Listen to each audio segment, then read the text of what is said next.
Bonjour tout le monde, bienvenue au podcast Quand c'est l'été, le podcast sur le monde des camps. On est content de commencer notre deuxième saison, toujours avec François Holmes, mais qui n'est plus maintenant. Avant, on disait François Holmes du saisonnier, mais maintenant, je pense que ça a changé, là. Non, exact. Ben, c'est sûr qu'on dit toujours Garnotte. Par Exact. exemple, là, je ne changerai pas de nom de camp. Mais effectivement, après 11 beaux étés au saisonnier, j'ai décidé de prendre mon envol vers une autre organisation, toujours un camp, donc le camp Port-Neuf. Et je voulais seulement prendre un petit 1 minute là, pour vous présenter en avant-émission un programme présentement qu'on a mis sur pied dont une campagne de financement qu'on va pouvoir mettre en lien. C'est un GoFundMe. En fait, le projet s'appelle Marche en avant avec un collaborateur qu'on a eu dans le podcast qui s'appelle Olivier Lauzon, qui est mon directeur général. Donc, Marche en avant, c'est quoi? Marche en avant, c'est un tremplin du primaire au secondaire pour des enfants qui vivent des défis personnels. Donc, des défis personnels qui peuvent être l'anxiété, la gêne ou encore la mortalité d'un proche, on parle de maladie, on parle de défavorisation, mais on parle vraiment de cas isolés. Donc, vraiment, là, tu peux avoir un ou trois, il n'y a vraiment pas de problème, mais c'est vraiment des enfants à défi.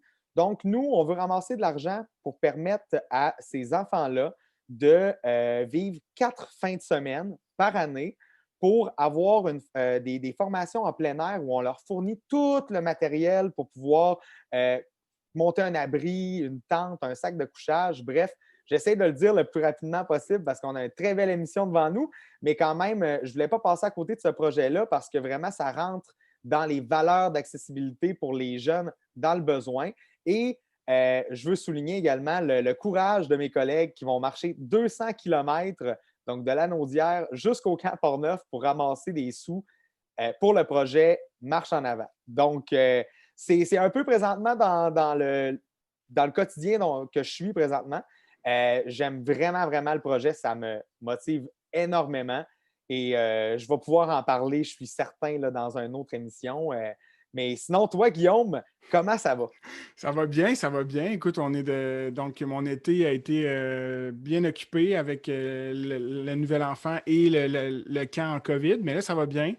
On repart une nouvelle saison. Pour les gens qui se demandent est-ce qu'il va y avoir des changements, est-ce qu'il y a des surprises, bien, c'est sûr qu'on est encore très motivé par le projet. On a enfin pu se rencontrer face à face pour en parler.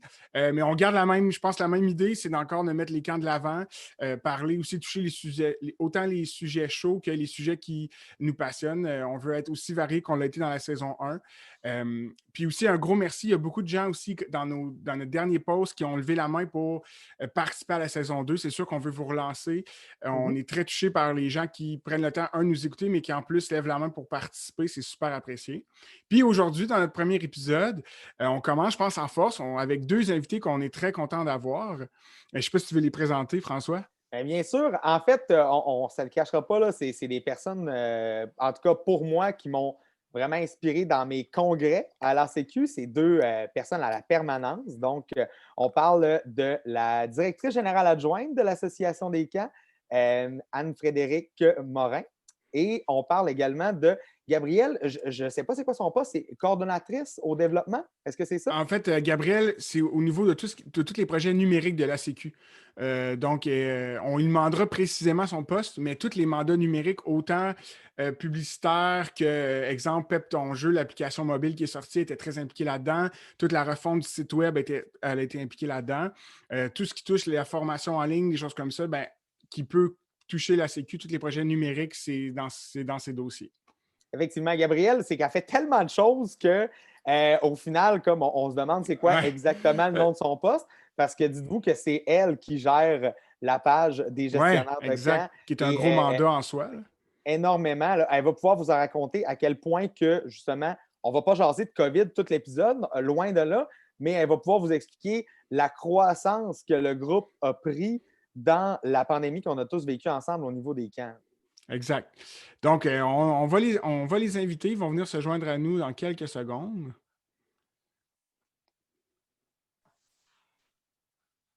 Allô, Gabriel? Surprise!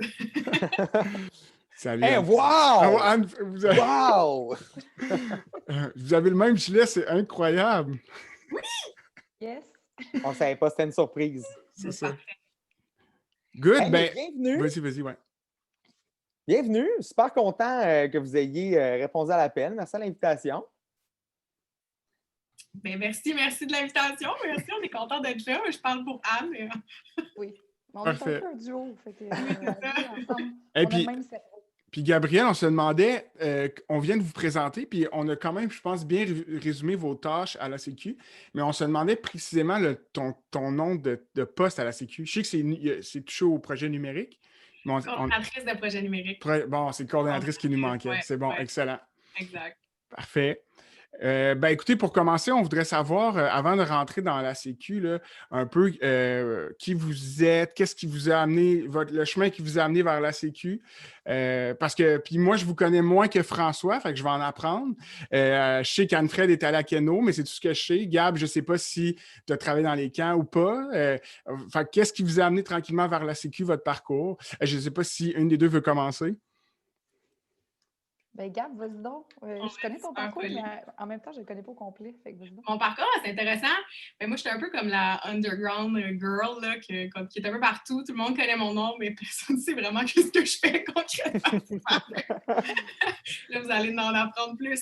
Mon parcours de camp, d'abord, ben, moi, j'ai fait 11 ans de scoutisme avant d'arriver au camp. Fait que c'est déjà une bonne base. J'étais en amour avec les castors, là, les 7-8 ans.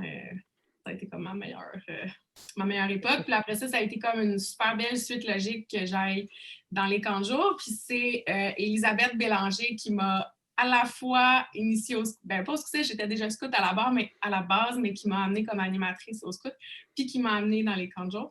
Elisabeth, c'est la blonde d'Éric Beauchemin. Oh! Le grand boss. Fait que c'était un peu là ma connexion à la Sécu aussi, on va y revenir. Ouais, c'est ça. J'ai fait 3 ans de camp de jour, puis après, j'ai fait 3 ans de coordination d'activités pour des enfants multi-handicapés. Après mon bac, ça a été ma première expérience de travail post-bac en loisirs. Fait que je suis une hologue, une récréologue. Puis les scouts à la base, quand tu étais jeune, est-ce que ça vient de tes parents ou c'est quoi le contact avec le milieu? Une bonne question. Ben, je suis embarquée dans les scouts, j'avais 7 ans. Fait que mon père a été dans les scouts étant jeune aussi. Je pense que ça vient de là. Puis il trippait tellement de me revoir dans les scouts qu'il a réembarqué lui aussi, s'est impliqué. Écoute, je me suis impliquée là, sur l'équipe de branche, l'organisation de rallye, puis tout ça. Fait que, ouais, c'était comme... Je ne sais pas si je l'ai déjà dit ici, mais moi, j'ai fait 2 étés dans les scouts. Ouais. Ben, good job. Mais, C'est comme un tabou, c'est un sujet tabou. non, mais c'est pas. Je trouve pas que c'est un tabou, mais on dirait que, mettons, c'est soit t'es full scout ou t'es pas scout. Tu sais, je veux dire, il n'y a pas comme le ah, je suis un petit peu scout, salut. Tu sais, je veux dire, j'ai l'impression que tu t'investis dans le mouvement scout ou tu passes à côté, tu sais. En tout cas, puis peut-être qu'un jour, on fera une émission là-dessus, mais je trouve que c'est tellement proche des camps et des valeurs qu'on y inclut. Ça revient souvent dans les épisodes quand on parle. Il y a toujours un invité, mettons 2 invités sur 4 qui disent qu'ils en ont déjà fait là, plus jeunes. Ben, j'étais dans les scouts avec Olivier Lauzon, qui a été un de vos invités. Impossible. Oui, c'est pas mal mon boss, ça. Puis pourquoi faire un bac en récréologie? Bonne question! Ça fait déjà, mon Dieu, je pense 12 ans que j'ai fini. À la base, j'avais une idée, là. Je voulais faire un camp de jour créatif. Je voulais faire un camp de jour / service de garde artistique pour les enfants. C'était ça mon gros trip. Moi, j'avais un deck en art plastique. J'ai toujours eu une fibre entrepreneur en moi. Donc là, c'était ça. J'étais comme, OK, je vais aller faire un deck, pas un deck, mais un bac en loisirs. Puis comme, c'était pas ça vraiment, là, le bac. J'ai appris des choses connexes, mais tu sais, c'est... Fait que je suis sortie de là, puis c'était plus du tout ça que j'avais envie de faire, mais j'avais appris vraiment plein de notions. Puis... Pour vrai, on va garder ça pour tantôt, justement, là, des camps que vous aimeriez partir avec une thématique précise. Là, on avait ça dans notre planning. Ouais. Wow, bonne question! Ben justement, pensez-y. Sinon, toi, Anne-Fred? Ben, j'ai aussi un parcours atypique, vraiment différent de Gab, mais on se rejoint un peu là-dedans. Là. Ben, je pense que tout le monde, dans le milieu des camps, on n'a tous pas étudié en camp. Là. C'est pas comme si ça existait full. Étudier en camp. Non, c'est ça. Ben, c'est un peu ça. C'est l'école de la... Ouais, c'est ça. Moi, je suis une enfant campeuse. Tu sais, je suis une campeuse de très, très longue date. Donc, j'ai commencé à aller au camp, j'avais, écoute, 5 ans, 4 ans, je pense. J'ai fait comme le séjour de 3 jours à Trois-Saumons quand j'étais là, tu sais, le plus petit Les séjour, bébites à 4, patates. 5 ans. C'est ça. Les tout petits, là. Fait que j'ai fait ça. Ça a bien été. Puis après ça, j'ai fait un séjour à 5 ans dans un camp au Nouveau-Brunswick, que je ne sais pas c'est quoi le nom. Puis c'était une semaine, c'était juste en anglais, je ne parlais pas anglais. Puis mes parents m'ont laissé là. J'avais une cousine qui était aussi dans le camp, mais comme quelque part, là, elle était plus vieille. Fait que cette semaine-là aurait pu être catastrophique. Là. J'aurais plus jamais voulu. Ça aurait pu être un désastre. Là. J'ai attrapé une otite genre la 2e journée. Je ne me suis pas lavée de la semaine. Je me suis pas baignée. J'ai pleuré tout le long du séjour. Mes parents sont venus me chercher. J'avais des traces de coulisses de larmes dans ma crasse. C'était dégueu. Tu sais. Bien passé. Ça s'est vraiment pas bien passé. Mais mes parents ont poursuivi l'expérience. Puis à chaque année, ils m'ont envoyé dans des camps de vacances. Puis j'ai fait aussi des camps de jour. Là. J'ai été campeuse à Keno. J'ai été campeuse dans des camps de violon. J'ai fait... Tous mes étés complets étaient occupés en camp. Vraiment, mes parents travaillaient puis ils m'envoyaient au camp. Puis j'en demandais. Fait que là, la programmation de Keno sortait en février. Bien là, j'ouvrais ma mère. J'ai quand même une enfance magnifique où est-ce que j'ai eu le choix de faire les camps. Puis j'ai eu l'option de faire ça parce que c'est pas donné à tous, là, pour vrai. Fait que je pouvais choisir, OK, je veux faire hip-hop, OK, je veux faire astrologie, ou comme, c'est ça. Fait que je tripais ma vie. J'avais le droit de choisir comme 1 ou 2 programmes, puis c'est ça. Fait que ça m'a donné une piqûre que finalement, je suis jamais partie. J'ai travaillé à Keno. J'ai monté les échelons. Fait que, mais avant ça, j'ai fait mon PAM, en fait, à Trois-Saumons, dans le temps. Il y a vraiment longtemps, j'ai fait mon PAM à Trois-Saumons, puis j'ai fait un été comme animatrice là-bas.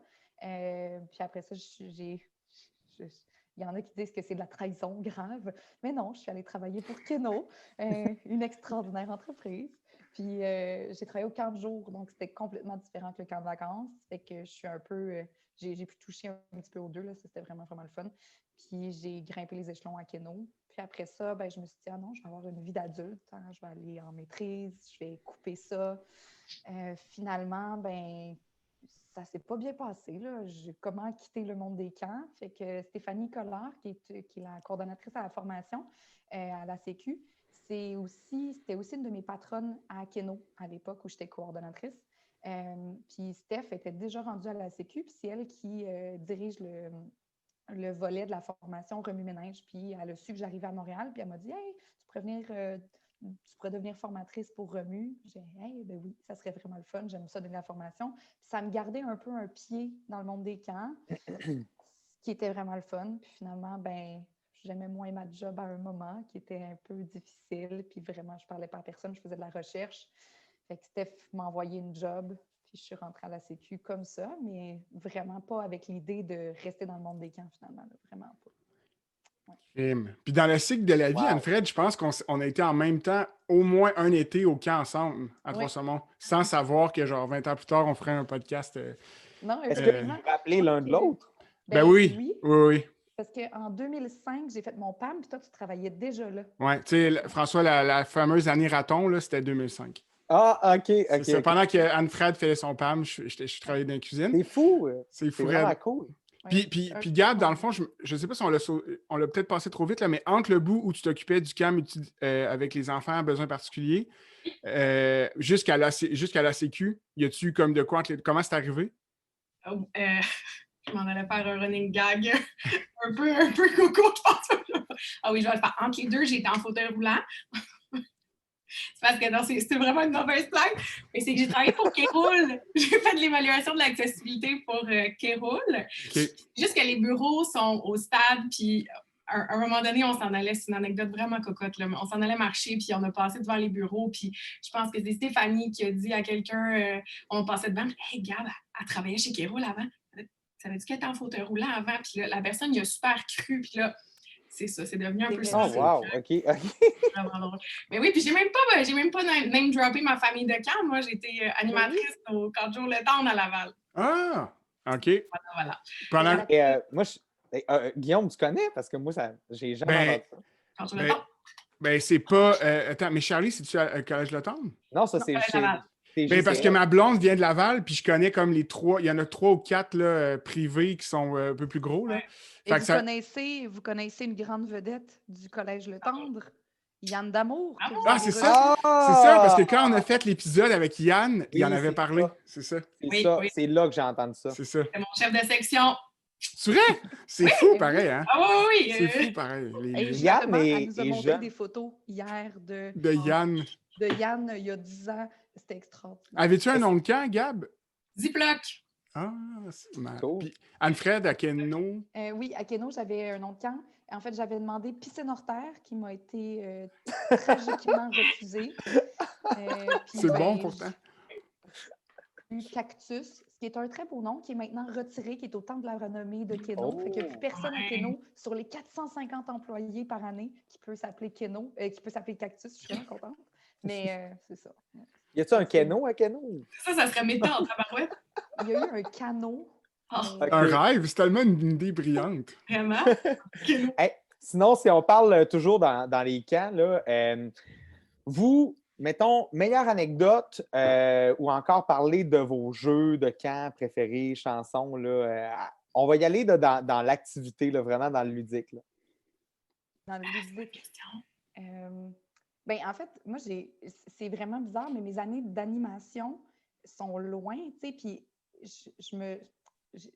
mettons que je me souviens plus de mes années de co-ordo, mais mes années d'animation, ce qui me reste le plus en tête, c'est les mauvais trucs. Tu sais, c'est les blessures, c'est les gros trucs. Tu sais, je me souviens, mettons, de magnifiques journées d'animation, mais en moins grande quantité que le nombre de bad luck qui nous sont arrivés. Tu sais. C'est sûr que ça. Mais, mettons, tu sais, j'ai eu des super belles journées d'animation. À Keno, on faisait les Keno olympiques. C'était extraordinaire. Là. C'est une journée où est-ce que c'est comme 2000 enfants qui arrivent sur un site puis qui font des compétitions et ça devient excessivement compétitif, mais c'était le fun. Puis on avait une toune des Keno olympiques. C'est là que ça vient, la compétitivité, Keno. OK. C'est ça. Puis moi, j'étais à Keno Sport. On gagnait tout le temps. Ouais. Tout le temps. Tu ne pouvais pas perdre, là. Non. C'est ça. C'était pas négociable. Ouais. Mais c'est un beau souvenir, c'est hot. Quand Oui, c'est même. un beau souvenir, mais tu sais, je cherchais des souvenirs de jeux, là. Ouais. Ou quand tu étais campeuse, y a-tu un truc qui t'a marqué que tu dis, tu te rappelles? Le Nouveau-Brunswick. Ouais, c'est ça. Non, mais c'est des jeux qu'on ne peut plus jouer aujourd'hui, tu sais, mais j'ai des souvenirs extraordinaires. La guerre des de quand planètes. Oui, de quand j'étais campeuse à Trois-Saumons, puis qu'on jouait à la guerre des planètes dans de la bouette, en maillot de bain puis en bottes de pluie, sur le terrain à côté de l'escalade. Ouais. Ça s'emportait, là, des bleus, puis des... Oh, c'est ça. Wow. Mais c'était le fun, là. Mais je comprends qu'on ne fait plus ça maintenant. Oui, parce qu'à l'époque, c'est pas toi qui faisais le suivi des enfants blessés. Là. Toi, tu suivais Ben, juste l'activité. Non, ben moi, j'étais une enfant à cette C'est époque-là. ça. Non, mais Moi, j'ai jamais animé c'est ça. Bébé Clin d'œil ou Ouais. Guerre des planètes. C'était rendu déjà plus permis. Tu sais. Ouais. Puis toi, Gab? Moi, je pense, outre les premières journées de camp de jour, le temps, c'était géré par un directeur de camp qui tripait sur le hockey. Fait qu'on avait tous nos noms de camp dans le dos, on avait un numéro. Puis notre présentation le premier matin, là, on était tous cachés dans la cage d'escalier, puis ils te présentent avec ton nom. Les enfants hurlent, il y a 300 enfants, ça va toujours rester comme... Présente ton numéro, ton nom, t'arrives, tout le monde crie, c'est comme, oh mon Dieu. C'est hyper marquant, tu sais. Puis moi, j'ai toujours été comme, c'est ça, je dis un peu low-key, comme je suis une personne plus, j'ai envie de dire introvertie, mais je ne suis pas vraiment introvertie, peut-être moins... Moins explosive, moins je crie en avant, mettons. Tu sais, comme Yann Damour, qui est incroyable en animation, j'étais un peu plus awkward, moi, fait que de vivre ces moments-là, puis de me déguiser. Écoute, il y a une année où est-ce que j'ai fait le personnage méchant dans la thématique. C'était la matrice, notre thématique, puis moi, c'était Napster, le méchant. La matrice. Hey, wow! Dans le fait que ça... Tu sais, Cool. on dirait que je me vois pas, genre, comme voir des jeunes triper sur la matrice. Pourtant, en même temps, c'est tellement encore cool comme film, là. Oh oui. Ben ouais, mais tu sais, rapporte-toi à, je sais pas c'est quoi les années, mais c'est que 99, je pense. t'étais pile dedans, là. Tu sais, c'est comme moi, on Ouais, faisait des thématiques Lord of the Ring, tu sais. Oui, Ah, ça, c'était hot. encore. Les thématiques Lord of the Rings. Ouais. Puis je pense qu'une dernière, qui m'a marqué aussi beaucoup, on faisait une semaine de camp de vacances. On a la Minot dans le chalet adapté avec nos enfants multi-handicapés. On dit poly maintenant, puis c'est encore dans mon langage multi, mais des enfants comme paralysie cérébrale, déficience intellectuelle, tout ça d'affect comme ça, de besoins particuliers, puis on faisait du rabasca avec eux. Transférer des enfants d'un quai dans un rabasca, c'est incroyable. Puis après ça, partir en rabasca avec eux, c'était toute une aventure, juste de tenir le bateau, que tout le monde s'entraidait parce qu'on n'avait pas de lève-personne, c'était du transfert physique. Fait que c'était quelque chose. Ça prenait 3 heures. Puis on faisait 15 minutes, puis on était contents, puis on revenait, mais c'était fantastique. Wow. Mais je pense que j'ai une autre anecdote, mais qui reflète peut-être plus que de jouer à Bébé Clédo ou à... Parce qu'il faut me donner un temps là, de... Non, mais c'est correct. À Kinosport, on n'était pas vraiment costume, on n'était pas chanson. C'était quelque chose que moi, je trouvais vraiment poche. Mais tu sais, c'était la même gang qui était à Kinosport depuis des années.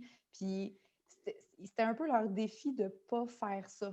Parce que tous les autres sites de Keno étaient super décorums. Puis eux, c'était comme, non, nous autres, on ne chanterait pas des chansons, fuck, là, c'est vraiment poche. Puis quand j'étais arrivée là-dedans, j'étais animatrice, fait que là, j'étais, ah ouais, moi non plus, je ne chante pas des chansons, fuck. Puis au fil du temps, je suis devenue cordeau. Puis j'étais, ça serait quand même cool de chanter des chansons. Ils ont l'air de triper leur vie à côté. Puis ils font des thématiques, puis nous, on n'a pas de thématique. Puis on participe jamais au talent show, puis on faisait pas de choses de gain à part le maudit talent, genre tournoi sportif où est-ce que là, on gagnait tout le temps. T'sais. Fait que il y a une année où est-ce que j'étais cours d'eau qu'on a décidé de full s'impliquer.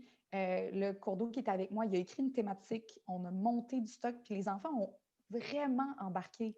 Puis c'était extraordinaire de voir ça. Puis tous les animateurs, finalement, ont fait comme, hey, on embarque vraiment. C'est sûr que c'était tourné sur le hockey, c'était la Coupe du Monde. Puis mais c'était vraiment un bon début. hot. Oui, puis on a chanté des chansons, c'était vraiment le fun. Puis on a gagné le talent show cette année-là avec les animateurs de Kinosport. On avait monté un Christi gros show, puis on a... c'est sûr que c'était encore notre côté compétitif, on voulait gagner, mais on s'est costumé. Mais on a gagné le talent show. Mais c'était vraiment, vraiment trippant. C'est comme un magnifique souvenir. Puis à chaque année, je le vois popper dans mes souvenirs Facebook. Puis on se tag avec les amis. Puis 10 ans plus tard, c'est comme, c'est toujours aussi beau. Puis j'ai encore la trame sonore de ce talent show-là sur mon ordi. C'est vraiment nice. Les talent shows, ça rassemble tellement des choses que tu ne t'attends pas de certaines personnes dans ton équipe. Là. Tu fais comme, voyons que cette personne-là jongle. Voyons que cette personne-là... Non, mais ça ressort des choses cachées. Tu sais, mettons, quand tu cherches quelque chose dans ton équipe pour faire en sorte que tout le monde ait son spotlight, là, il y a des gens qui sortent de leur coquille. Là, c'est incroyable. Ce que je voulais dire par rapport au cas sportif, je ne sais pas si c'est un préjugé ou tous les petits cas sportifs, mettons, genre, sont comme un petit peu moins thématiques. Mettons, moi, de mon côté, au saisonnier, tous les groupes sportifs, tu sais, quand je leur demandais de faire des thématiques, c'était comme, nous sommes les champions. La Coupe du Monde. C'est comme, c'est tout le temps. Mais pour vrai, c'est super plate. Puis pourtant, dès que tu proposes aux jeunes quelque chose d'un petit peu plus comme élaboré, ils embarquent full, là. Ils sont vraiment willing. On dirait que c'est comme les animes qui se retiennent et qui se disent « Ah non, on est trop cool, on est le camp de sport, on ne fait pas ça. Nous, on botte des ballons. » Mais souvent, ça fait... le moniteur qui est affecté à ça, tu vas prendre ton moniteur sportif qui n'est pas nécessairement ton plus créatif, mais souvent, il ne sait pas qu'il l'a en lui, genre. Le cri funky qu'il peut faire. Puis là, il est comme devant j'exagère un peu, là, mais devant un mur de stéréotypes et de préjugés. Mais finalement, quand il se rend compte qu'il peut dire la pire niaiserie puis que les enfants vont revenir à lui puis qu'il fait comme puis ça fonctionne, ben là, c'est là. Mais souvent, ils ne savent pas, tu sais. Puis ça fit avec le moniteur qu'on place là aussi. Versus, mettons, le moniteur, la monitrice dans mon camp de théâtre ou dans mon camp d'impro, je le sais qu'il va en avoir des thématiques, des costumes, puis let's go, là, tu sais. Je pense qu'on les pousse peut-être pas assez. Exact. Parce que moi, je me faisais pas pantoute pousser à être créative, puis c'est pas ma grande force, la créativité, là, on le sait. Mais comme j'aime vraiment beaucoup me costumer, vraiment beaucoup. Mais quand j'étais anime au départ, c'était « Ah ben non, on se costumera pas. » Mon costume, c'était un gilet des Sharks de Saint-José. C'était ça. C'est ça. C'est pas un J'étais comme, cocktail, tu le portais pour vrai. ouais, c'est ça. S'il y a des coordonnateurs qui nous écoutent, honnêtement, pour l'avoir déjà essayé, là, de donner un rôle important, de donner un rôle très, très, très secondaire à un animateur sportif dans votre thématique, là, ça peut vraiment faire des miracles. Puis Oui. les jeunes qui sont moins thématiques parce qu'ils sont un petit peu plus sportifs, puis sont comme Hey, notre animateur ne ferait jamais ça, puis là, ils voient ça, puis ils capotent. Là. Pour vrai, ça a vraiment donné des bons résultats. Oui, puis moi, j'ai des jeunes, parce que ces jeunes-là, je les ai eus pendant 6 ans, puis ben, ils sont restés un peu dans mon giron, parce qu'il y en a qui sont devenus aides-animes, puis ils sont devenus animes, puis c'est un petit milieu, là, le camp Kénosport, ça se tient au SSF, fait que tu sais, c'est aussi, ben, c'est venu à Saint-François, c'est aussi une école, parce que c'est un petit milieu, puis ces jeunes-là, ben, m'en reparlent encore aujourd'hui, parce qu'il y en a qui sont devenus animes, coordos, puis ils nous en reparlent de Hey, c'était tellement une grosse année, hey, vous avez monté ça, c'était vraiment cool. Fait que, je pense que ça marque aussi plus que ce qu'on pense, là, vraiment. Ben oui. Oui, puis ça marque sûrement parce que justement, ça détonne de ce qui est Ouais. habituel. Tu sais, ça sort de l'ordinaire. Puis Ouais, vraiment. très cool. Ouais, puis il On n'y a, va- y a pas 1000 places où ils vont avoir l'occasion de le faire. Exact. Puis on va leur dire c'est tout à fait normal. Tu sais, c'est ça. Yes, ben, en fait, c'était le fun, ça, cette petite partie-là. Ah oui? On va parler de l'Association des camps certifiés du Québec. On est là, on est là pas mal pour ça, hein, mais ça va être le fun parce que moi, je veux savoir, comme là, vous nous avez parlé un petit peu là, de comment vous êtes rentré par la bande à l'Association des camps, mais pour vous, c'est quoi la Sécu, puis c'est quoi son importance pour les organisations des camps? Parce qu'on le sait là, que vous travaillez pour tellement d'organisations différentes. On en jasait un petit peu en avant-propos. C'est des organisations qui, dans la plupart des organisations, j'ai l'impression, ont pas mal toutes les mêmes valeurs, mais de manière organisationnelle, là, c'est sûr que c'est des défis pour vous. J'aimerais ça que vous nous en parliez un petit peu. Ce que c'est la Sécu pour nous, mais moi, d'abord, je pense que j'ai même pas dit comment je suis rentrée à la Sécu. Je passais un peu vite là, de Kéroul. En fait, je suis rentrée et c'est Éric Beauchemin qui avait. Éric, c'est un visionnaire. Puis si tu nous posais la question plus tard, ça va être encore ça ma réponse. C'est un visionnaire déjà à l'époque, il y avait toute la j'ai envie de dire, c'est une polémique. Oui, la polémique de l'intégration des enfants qui ont des besoins particuliers dans les camps. Il y avait eu des jugements. Les camps municipaux et les camps réguliers étaient très concerned. Là. Ils étaient très, très préoccupés par ça. Puis, ben, Éric voulait qu'on mette sur pied un outil. Moi, de mon expérience de camp, puis mon lien avec les enfants multihandicapés, je travaillais chez Kéroul. Ça allait moins bien à cette époque-là pour moi. Éric, à un moment donné, comme les bureaux sont au stade, on s'est croisés à la cafétéria et fait Ouais, j'aurais peut-être un projet pour toi comme ça. Tu sais, ça, c'est du grand Éric Beauchemin. Fait qu'il est venu me chercher pour vers une intégration réussie, qui est Ah, ouais, OK. le premier outil numérique qu'on a. Premier, deuxième, je dirais. Les écoles, classe nature, ça a été notre premier vraiment. Le deuxième, ça a été vers l'intégration réussie. J'ai coordonné celui-là. Puis je mange de ça. Fait que là, tiens, l'urgence en camp, ça va être toi, oui. Puis après ça. Puis là, ça fait 6 ans que. Puis quand tu dis que tu coordonnes, là, c'est quand même un gros mot, là, dans le sens où tu parles aux acteurs. Tu sais, je sais pas si tu peux détailler un peu quand tu dis je coordonne un projet comme l'intégration en camp, c'était quand même majeur. Là. Ouais, vraiment. Puis je pense que c'est celui où j'ai eu la plus grande implication parce que c'est moi qui ai rédigé la majorité du contenu aussi.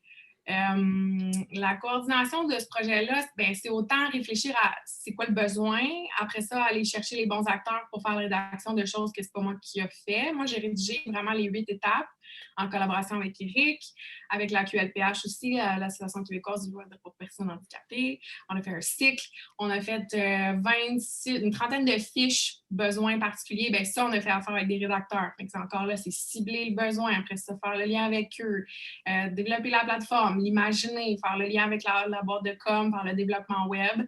Ça ressemble à ça pas mal.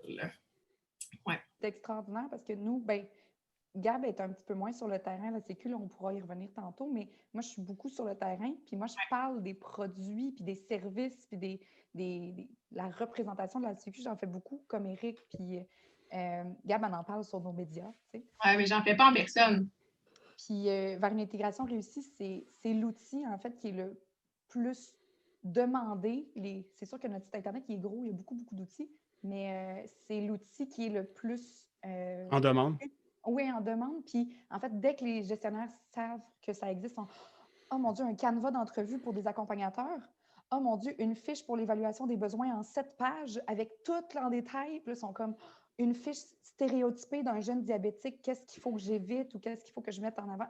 Il est extraordinaire. Ouais. Vraiment, là, c'est... Un fac, questions médicales, questions légales aussi, surtout les accommodements. C'était ça qui était le gros enjeu.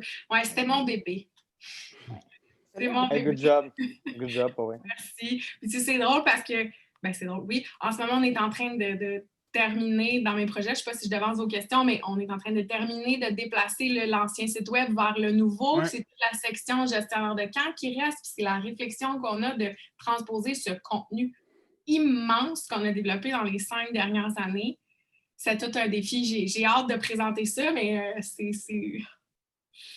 du stock à déménager, là. Ouais. Fait que pour revenir à ta question de base, qui était pour nous la Sécu, c'est quoi? Bien, moi, je vais me lancer, là, mais pour moi, la Sécu, c'est les membres. Au départ, là, pour moi, c'est ça. Parce que dans nos règlements généraux, la Sécu, c'est la représentation des camps au Québec. C'est pas les camps membres, c'est les camps au Québec. Fait que c'est de bien faire valoir les camps, c'est-à-dire qu'on est l'organisme national des camps, en fait, des vacances estivales pour les jeunes, tu sais, reconnu par le ministère de l'Éducation, qui est le ministère duquel on relève. Et pour moi, vraiment, c'est pas juste tous les camps au Québec, c'est encore plus nos membres parce que c'est une volonté de ces organisations-là de s'associer avec nous parce qu'au Québec, et là, moi, je vais faire mon petit speech, là, mais c'est vraiment quelque chose qui me gosse dans la vie, fait que je vais y aller. À chaque présentation, je le fais. Au Québec, il n'y a pas de loi, il n'y a pas de règlement pour ouvrir un camp. Tu peux faire ce que tu veux, quand tu veux, dans ta cour.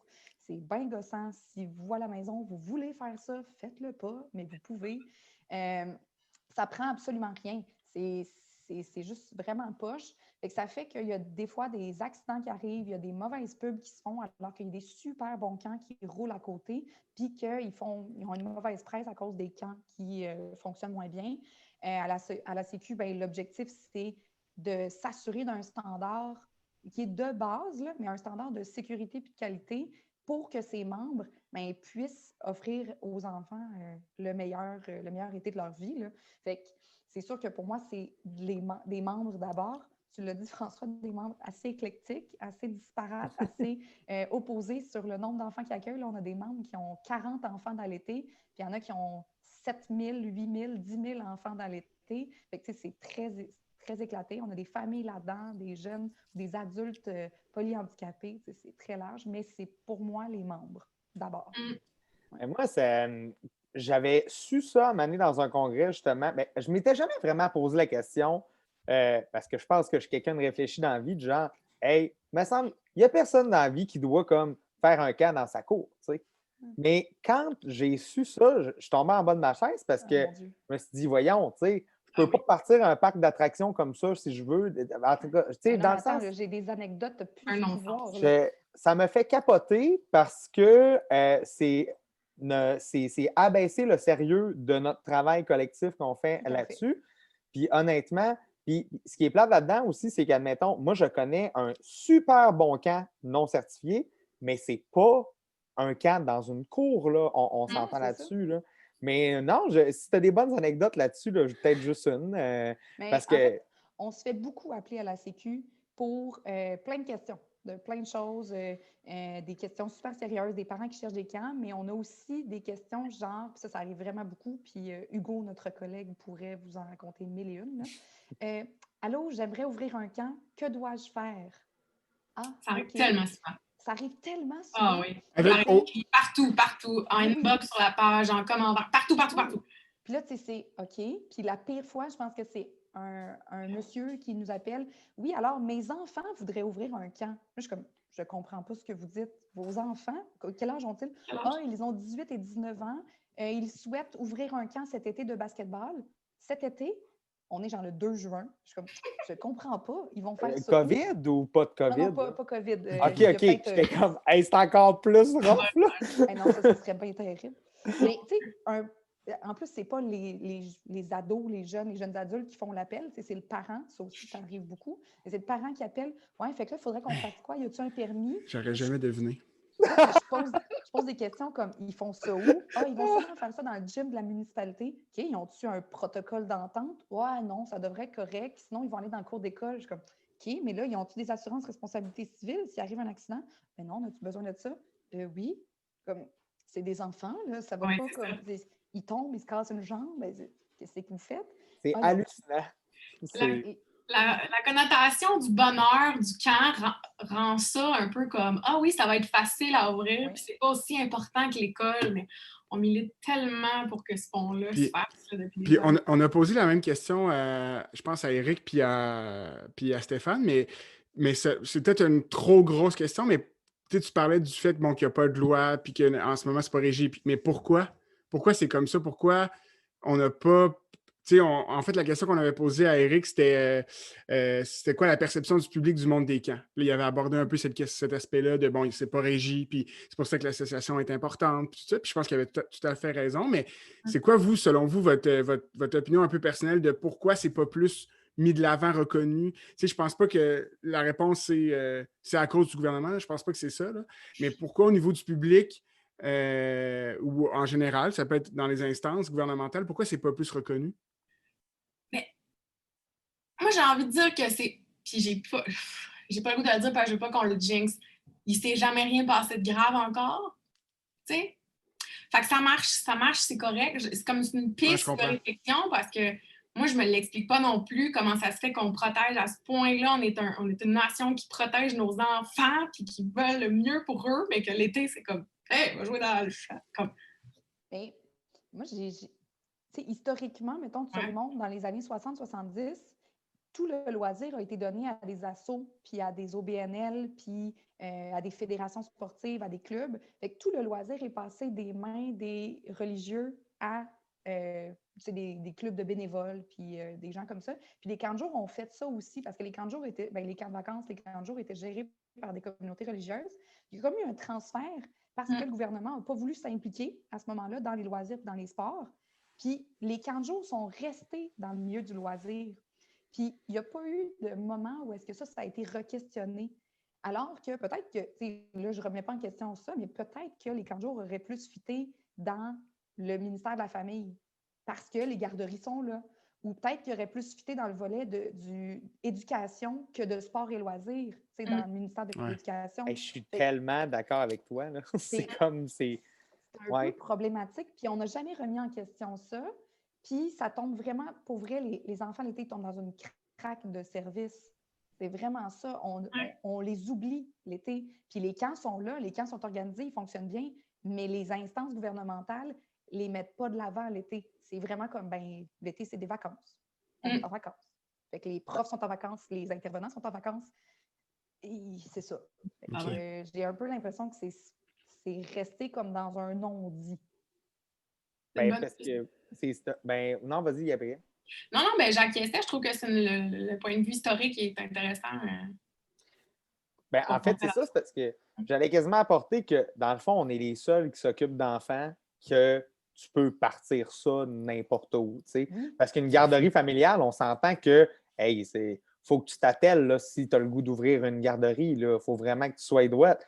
Tandis que, tu as une cour, tu as une piscine, tu as des ballons, tu peux starter de quoi. Mais là, en même temps, je veux dire, s'il y a des gens qui nous écoutent qui ont le goût de starter un camp, là, il y a une manière de starter un camp. Oui. Je veux dire, comme là, on ne veut pas détruire vos rêves.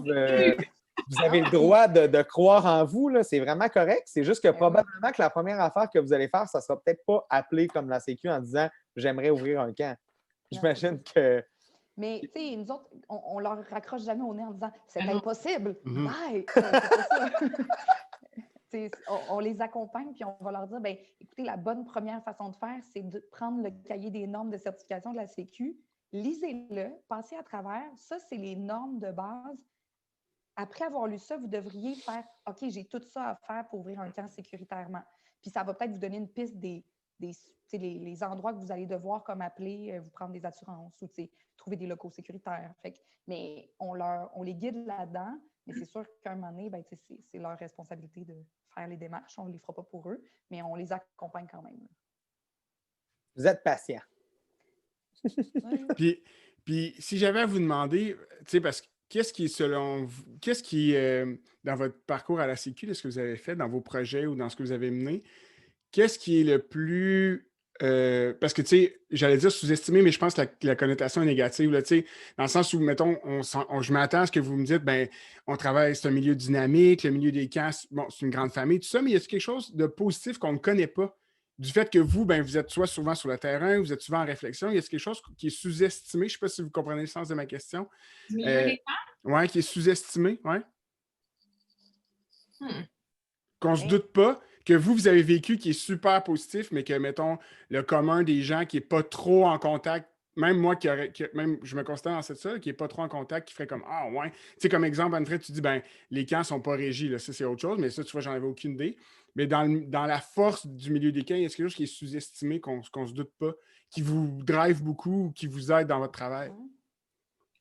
Ben, Ça se peut que non, là, ça se peut qu'on soit parfait. Puis que... C'est quelque chose que je pense que le monde des camps connaît parce que quand tu es dedans, tu le sais, mais que le public extérieur, vu que moi je suis dans une réponse peut-être un peu simple, mais comme l'extrême professionnalisme et la rigueur qu'il y a dans les camps, les niveaux de sécurité qu'il y a dans les camps certifiés. On prêche pour notre paroisse. Quand même, c'est vrai. vraiment. Tu sais, c'est quelque chose qu'on prend peut-être pour acquis, mais comme quand ça devient des procédures qu'on fait depuis 15, 20, 30 ans, on les prend pour acquis, mais c'est ça. Puis ben, la créativité aussi, quand tu dis quelque chose qui nous nourrit, moi, c'est ça. Puis je ne suis pas nécessairement en contact terrain. Toi, Anne, tu les vois beaucoup plus. Là, tu fais des visites de certification, mais... Moi, je vois, mettons, dans les dernières années, moi, j'ai fait beaucoup de déplacements au Québec, un petit peu partout. Ça m'a vraiment plu. Je trouve ça vraiment trippant de voir des milieux partout au Québec. Mais j'ai plus côtoyé du milieu municipal parce que quand je suis rentrée à la Sécu, j'ai été embauchée pour agent de développement pour le cadre de référence pour les camps de jour municipaux. Donc, vraiment le côté municipal. Mais c'est un milieu qui est tout nouveau à la Sécu. Ça fait juste depuis 2011 qu'il est parmi la Sécu.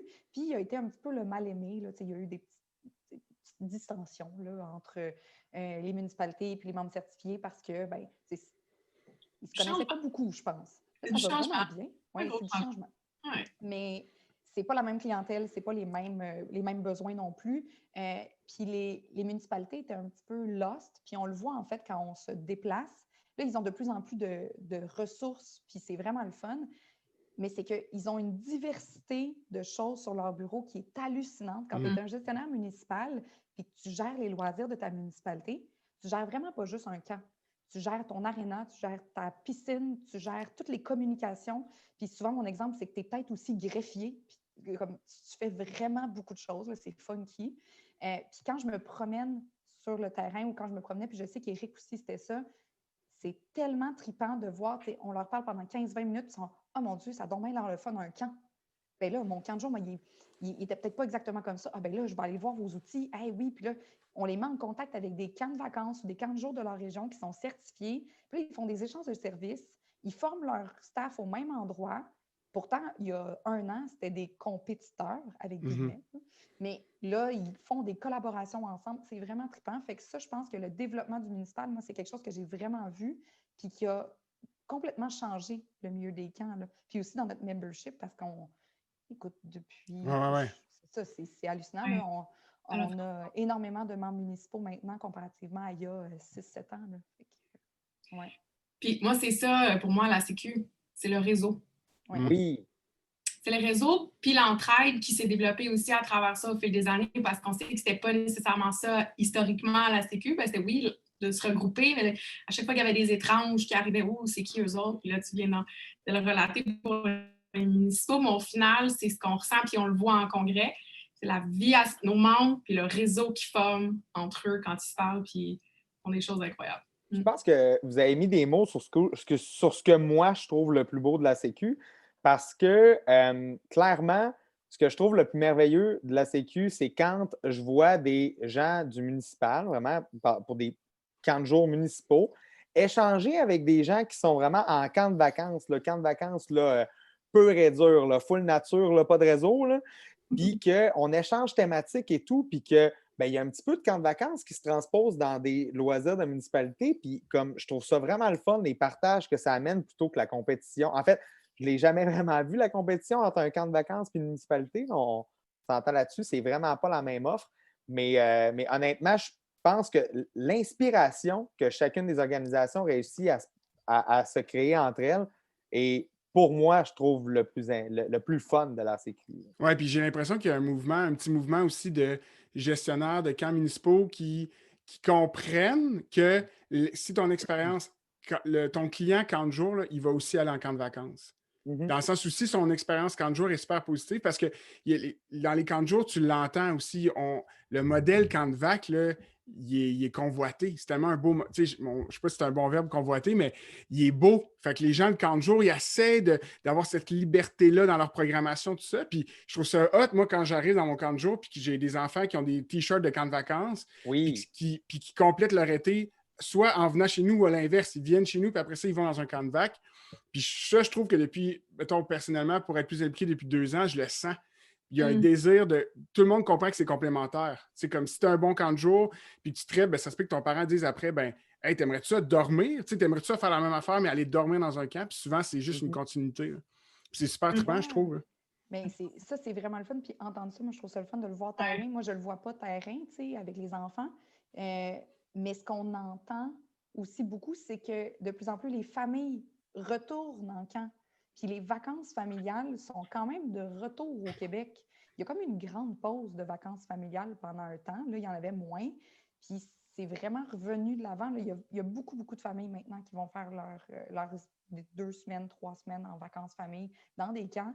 Ça, c'est trippant. Puis des fois, pour des premières initiations, quel pléonasme, des initiations, la famille est des fois plus rassurée d'envoyer son enfant au camp de vacances comme ça, parce que, tu sais, des fois, un tout petit coco, tu sais, c'est ça. C'est ça. En tout cas, je ne sais pas pour toi, Guillaume, mais moi, c'est sûr que mon enfant, là, il va aller dans un camp de vacances au Nouveau-Brunswick. Mais Stéphane Richard serait pas content d'entendre ça. Oui, c'est sûr ça. qu'il voudrait savoir c'est quoi le camp. Oui. Non, c'est clair, mais en plus, tu t'en rappelles même pas, il faudrait comme. Eh bien, sur ce petit malaise, on va passer à un autre sujet. En fait, on ne se le cachera pas, notre industrie a été vraiment, vraiment secouée dans les derniers 7 mois. Puis, en même temps, je suis certain qu'on va ressortir plus fort et qu'il y a des choses présentement qu'on faisait cet été dans les camps de jour qui vont être tout simplement une norme et une continuité dans l'évolution de notre industrie. Ceci étant dit, même, on va commencer plus tard, là, en mars. Là. Vous étiez où quand c'est arrivé, mettons, à ce moment-là? Ça a été quoi votre réaction, comme travail à la Sécu, puis ça l'arrive, ça, là? Oh mon Dieu. Moi, j'étais exactement ici. OK. Parce que j'habite à Québec, les bureaux sont à Montréal et j'ai la grande chance de travailler à distance chez moi depuis 3 ans. Fait que j'étais ici. Fait que c'est ça, c'est moins extravagant pour moi. Moi, c'est justement ça. C'est ça. Moi, ça m'a poussé à l'époque, je fréquentais quelqu'un. Fait que ça m'a poussé à vouloir vivre ce confinement-là avec la personne. Fait que moi, c'est ça qui a changé dans mon quotidien personnel. Et toi, t'étais où, Anne? Oui, c'est vrai. Moi, je le vrai. sais. Parce que... Oui, c'est vrai. Pendant 6 ans. On le sait tout, je suis partie, je suis jamais revenue. Non, en fait, moi, je prenais une semaine de vacances la semaine du 15 mars. Pas de bon sens. Ça. Fait que moi, j'étais partie à Rimouski, puis on s'en allait en Gaspésie faire du ski dans les Chic-Chocs. C'était trippant. Fait qu'on est allé là-bas, puis finalement, ils ont fermé le parc. Nous autres, on n'avait pas de réseau. On ne savait pas qu'ils avaient fermé le parc. C'était super. Ils ont voulu nous mettre dehors des refuges. On a protesté. Puis finalement, ma semaine de vacances a été cancellée parce qu'il n'y avait plus rien à faire. Fait qu'on est retourné à Rimouski. Je me suis reconnectée. Puis là, j'ai fait « Qu'est-ce qui se passe? » Puis là, tout le monde a fait « Faudrait vraiment que tu parles avec Eric. Ça va pas super bien. Les camps, qu'est-ce qu'on fait? » Puis là, j'étais « OK, je vais parler avec Eric. » Puis là, je me demandais comme est-ce que tout a arrêté, tout a crashé. Fait que ça a été ça. Puis j'étais à Rimouski, fait que je suis restée là-bas. Finalement, je suis revenue à Montréal au mois de septembre. Ça a été ça. Elle n'est jamais revenue. Non. Mais ouais, c'était un gros crash. On ne l'avait pas vu venir pantoute. Vraiment, vraiment, vraiment pas. Là. Puis rapidement, ça a été comme rapidement, ça a été vif. Ouais. Puis aussi, notre gestion interne a été comme secoués au départ. Là. On a été pris de court, je pense, vraiment. Et moi, je vois Gabrielle, me semble. J'avais Gabrielle en tête, là, comme ah ouais, il faut faire du télétravail. C'est vrai. Mais on avait la chance, justement, parce que moi, j'étais à distance, que José aussi a passé 1 an en télétravail à Berlin, puis Stéphanie travaille de la maison des fois, Tania aussi. Comme l'équipe était déjà quand même un peu habituée de travailler à distance, on avait des outils de communication déjà en place, sauf que là, il a fallu que tout le monde utilise les outils, qu'il y ait une réorganisation majeure, je pense, de notre fonctionnement. En même temps, quand tu dis on en sort plus fort, bien, nous, c'est un impact positif, ça, sur notre travail d'équipe. Là. Vraiment, parce que ouais, on était un peu... je dis à la blague des fois qu'on est un peu comme des travailleurs autonomes à la Sécu parce qu'on est vraiment maître de nos dossiers. On travaille ensemble, mais tu sais, c'est ça, on mène nos dossiers de front chacun. Puis là, au fond, c'est ça que ça... J'ai perdu mon fil d'idée en même temps. Ça, c'est mon cerveau migraineux qui fait ça. Des fois, je parle une proche, mais qu'est-ce que je disais? J'aime tellement pas ça. Non, mais tu disais, tu mettais l'emphase sur le fait que tout était éclaté, mais en Oui. plus, vous étiez tout à distance. Là. C'est ça. Fait qu'on était un peu, c'est ça, déjà habitués à ça, mais ça a créé comme... Ça a forcé cette adaptation-là, puis maintenant, c'est devenu comme... Oui, justement, c'est ça, parce qu'on était un peu travailleurs autonomes, on était un peu éclatés. Mais là, écoute, on avait des meetings au plus fort de la crise tous les jours.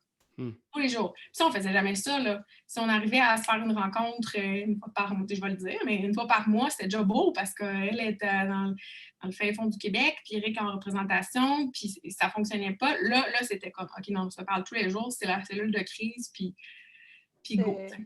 Gab, en fait, en allant télétravailler, puis José aussi en étant à Berlin, ça nous a un peu forcé avant la COVID à se doter d'outils. Puis Gab a été notre forte militante d'outils de communication. C'est pas pour rien qu'elle est au com un peu.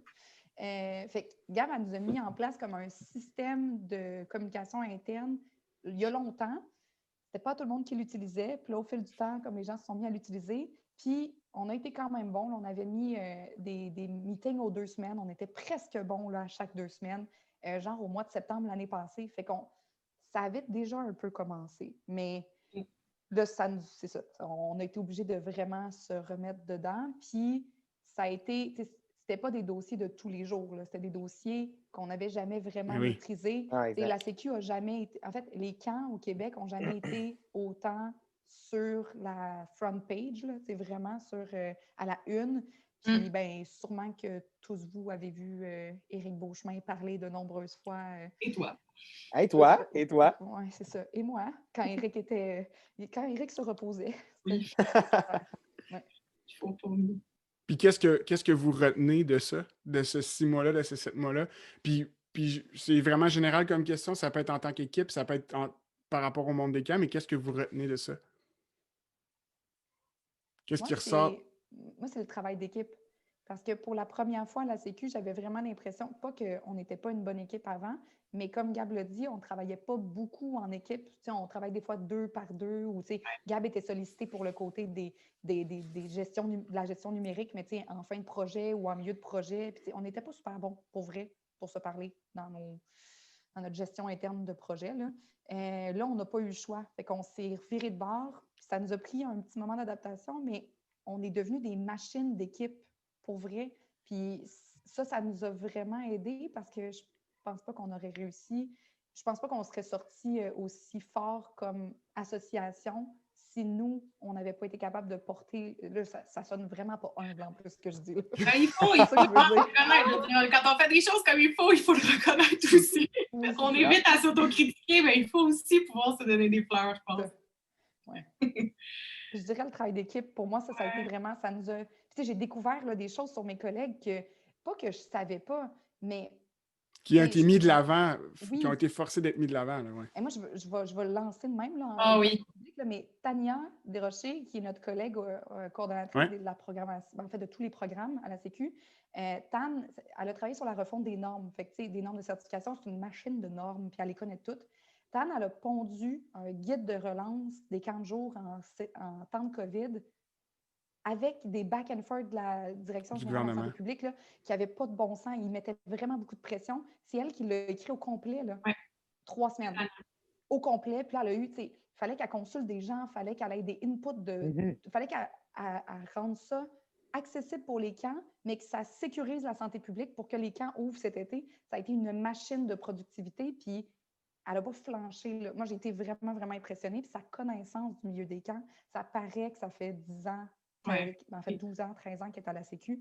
Elle a une connaissance des membres qui est flamboyante, là. Moi, ça, c'est... J'ai été vraiment impressionnée par les collègues, là, vraiment beaucoup. Notre trophée pour Tania est en préparation. Là, on vient de vendre le scoop. Elle va voir l'épisode. Tan, ton trophée s'en vient, mais c'est quelque chose qu'on se disait souvent. Vraiment, Coco. Ouais. On y disait à elle aussi. Puis j'espère que ça s'est rendu comme il faut, mais comme vraiment très impressionnée. Ben, c'est une force de caractère. Là. Tania, quand elle se met en mode « je suis sur la tâche », Moi, y aller. c'est une force de la nature. Est-ce que vous pensez qu'elle nous écoute, Oui. Tania? Oui. Le podcast? Ouais, cool. Oui. Non, moi, je la connais pas beaucoup, à part le fait que, justement, je la trouve super énergique puis vraiment avenante, là. C'est comme... pour vrai, c'est fou, mais mettons, moi, je pense que Tania, c'est la première personne qui m'a accueilli à un congrès, outre l'avant-congrès. J'ai comme fait, ben voyons, c'est elle qui fait lever le party, là. Voyons, Oui, c'est oui. sûr. Vraiment. Oui. Non, c'était vraiment une belle surprise. Tellement. Ouais. Ouais, Tan, c'est sa connaissance des membres, en fait, qui est le plus hallucinante. Là, Éric connaît très bien les membres, mais Éric était moins sur le terrain dans les dernières années. Puis Tania, c'est elle qui a chapeauté toutes les visites de certification, du cadre de référence aussi pour les candidats municipaux. Fait que, elle connaît les membres, puis elle connaît les gestionnaires. Puis ça, elle aussi, je dirais que ce qui est au centre pour elle de la Sécu, c'est les membres. Oui. Et tu dis l'équipe, moi je suis d'accord avec toi, puis la résilience, tu sais, la résilience des gens. On l'a vu que comme ça affecte tout. Puis ça, là, on est dans la saison 2 de la pandémie, comme on aime bien le dire. Et là, ça affecte beaucoup la santé mentale des gens, puis c'est pour certains cas grave qu'est-ce qui se passe. Puis on a tous vu des moments émotifs, mais ce qui ressort aussi beaucoup, c'est comme on veut faire quelque chose, on veut s'impliquer, on va être créatif. Je vais aller parler à mon député, attends un peu, j'ai le contact, et on fait-tu un sous-réseau, on se parle dessus, on fait-tu une campagne, tu sais, l'espèce de... C'est la synergie qu'on veut faire quelque chose dans le monde des camps. C'est pas... je veux pas être négatif envers d'autres milieux, là, je pense, mais comme... Personne n'était comme ça, ben la Sécu va s'en occuper.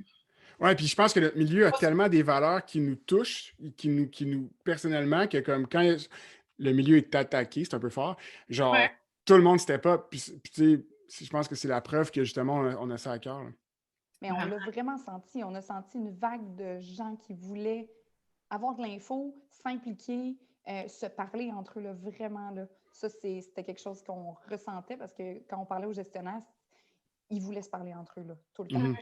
Ben, moi, j'aimerais dire qu'aussi simple que ça, ben, ça a été ça qui a commencé le podcast, là, dans notre cas. Pour nous, de donner une voix justement à des gens qui font, selon moi, le plus beau métier au monde, c'était vraiment important pour moi. Puis Guillaume et moi, on s'en était jasé avant la COVID. Fait que quand c'est arrivé, on pouvait juste sauter sur l'occasion. Non, c'est un petit peu ça qui voulait finir mon point, mais est-ce que vous étiez prête pour un autre sujet? Mais attends, moi, je veux juste faire vas-y. tout petit, parce que la pandémie, ça a aussi été que j'ai été pendant presque 3 mois coloc avec Gab. Puis, c'est vrai? Mais oui, fait que il fallait que je le dise. Là, Gab, c'est devenu ma soeur. C'est ma collègue, mais c'est aussi ma soeur. Je suis bien déroutée qu'elle ne soit pas chez nous ou que je ne sois pas chez nous. C'est bien bizarre. Vraiment, on était proches, mais là, ça a été comme de pouvoir travailler en même temps aussi, puis de pouvoir mais aussi comme décompresser, faire du sport. Comme, OK, là, il n'y a pas juste que la crise, puis là, dire à Anne d'arrêter de travailler, comme... Gab aussi, arrête de répondre aux gestionnaires de camp. Nous sommes samedi les 10h le soir. C'était ma prochaine question. En fait, je voulais Gab, parce qu'on en a parlé en début d'épisode avant que vous arriviez Oui, c'est vrai. Qui était aussi admin de gestionnaire de camp, qui est quand même une immense page de gens qui posent des questions puis qui viennent chercher de l'info aussi sur cette page-là, parce que c'est géré par la Sécu même. Puis écoute, on était juste curieux d'avoir un peu ton vécu de la gestion de la crise de la COVID par les réseaux sociaux, parce que pour les gens on a quelques gens qui nous écoutent qui ne sont pas du milieu, imaginez-vous, là, on est en mars, la crise, les gens cherchent des ressources, cherchent une information valide, puis là, il y a des gens qui entendent parler ou qui sont déjà dans une page Facebook avec des gestionnaires de camps. Puis là, vous vous rappelez, le gouvernement, à la semaine, ça sort des trucs au compte-gouttes. Et là, j'imagine que tu n'étais pas tout seul, là, mais il y a Gabriel, ou presque, là, je veux pas. Puis là, il y a Gabriel qui est là, qui Pas mal. gère ça. Là. Comment tu as vécu ça? Comment ça s'est passé? Ce groupe-là, groupe Facebook, moi, je suis une gestionnaire de groupe de communauté depuis longtemps. J'ai géré le Bazar Rosemont, j'ai créé une communauté personnellement dans mon milieu de fibres qui s'appelle Vive la laine. Puis là, on approche, on est à 17 000 membres. Fait que les grosses communautés, j'avais quand même l'expérience de gérer ça. Je ne gère pas ça toute seule, par exemple. Ce qui a été intense avec Gestionnaire de camp, c'est le boom. Là, on est passé de 600 membres, puis ça se passait bien, doucement, à là, on a 2400 presque. Hey, OK, je ne savais pas que le chiffre au départ était. OK. C'est incroyable. Fait que ça, le nombre de personnes, puis ce qui était un stress, c'est les questions. Beaucoup de questions super pertinentes auxquelles on n'avait pas tout le temps des réponses puis qui nous étaient adressées, nous, à la Sécu. Fait qu'il y a une option vraiment agréable qui est on peut filtrer les publications, on doit les autoriser, nous, en tant qu'administrateurs, pour éviter la redondance, s'assurer du contenu de qualité, de pouvoir diriger les gens aux questions qui ont déjà été posées pour que, justement, le groupe reste pertinent. Mais ça aussi, de le mettre en place, ça m'a déstressée beaucoup parce que j'étais toujours on the spot. Puis on le sait, là, l'instantanéité des médias sociaux, c'est comme, tu as vu ma question, réponds-y. Ah ouais. Maintenant. Ou il y a 14 personnes qui répondent, puis c'est pas nécessairement la réponse voulue, là. Exactement. Fait que là, on a mis ça en place, ça nous a déstressé, ça nous a permis de, OK, prendre le pouls un peu. Je pense que ce qui est le plus drôle, c'est quand sortait, mettons, un article. Ou ben non, il y a eu une décision d'une ministre là, à un moment donné où elle a mentionné les camps. Il y a eu 21 publications sur ce relais d'informations-là, pending sur le groupe. J'ai été attaquée, il y en avait sur la page, en inbox, en messagerie. Ça nous écrivait par courriel. Les gens nous attaquaient, on était comme « On le sait! » Ça sortait partout. Là. J'ai l'impression que tu étais comme dans une pièce en train de se remplir de messages. Tu jouais au dodgeball, puis ça n'arrêtait pas, là. Oui, aïe, aïe. Je suis pas particulièrement bonne au sport, à jouer au sport. Fait que... Mais tu sais, ça t'a sûrement influencé à certains moments dans ton travail de communication que nos instances gouvernementales aient une aussi mauvaise connaissance de la différence entre un camp de jour et un camp de vacances. Parce qu'au début, puis là, pour vrai, moi, je bâche personne dans la vie dans le sens que comme tout le monde a le droit de faire des erreurs. C'est juste que des erreurs comme ça, malheureusement, ça l'amène de la désinformation. Puis la désinformation, ça l'amène du monde qui se choque pour rien. Fait que c'est sûr que c'est... Hein? C'est très bien résumé. Mais pour vrai, c'est juste ça. Quand je voyais quelqu'un comme écrire de quoi qui était comme... à un moment donné, je pense qu'il y a un de nos amis, là, qu'on nommera pas, qui s'est carrément fait dire que son camp ouvrirait pas, genre, quelque chose comme ça. Puis, tu sais, les gens voulaient comme... On dirait aider, mais à certains moments, c'était plus les nuire que d'autres choses. Oui, mais tu sais, il y avait tellement d'émotions. Ah, ça résume très bien. Non, mais tu sais, ton camp, on le deadline, l'embauche, est-ce que ça. Tu sais, c'était fou raide, là. On n'a pas de réponse. On n'a pas de réponse. Ouais. Puis aussi l'impression à tort que la Sécu gardait des réponses cachées, secrètes. Je sais pas. Ben, tu sais, ouais.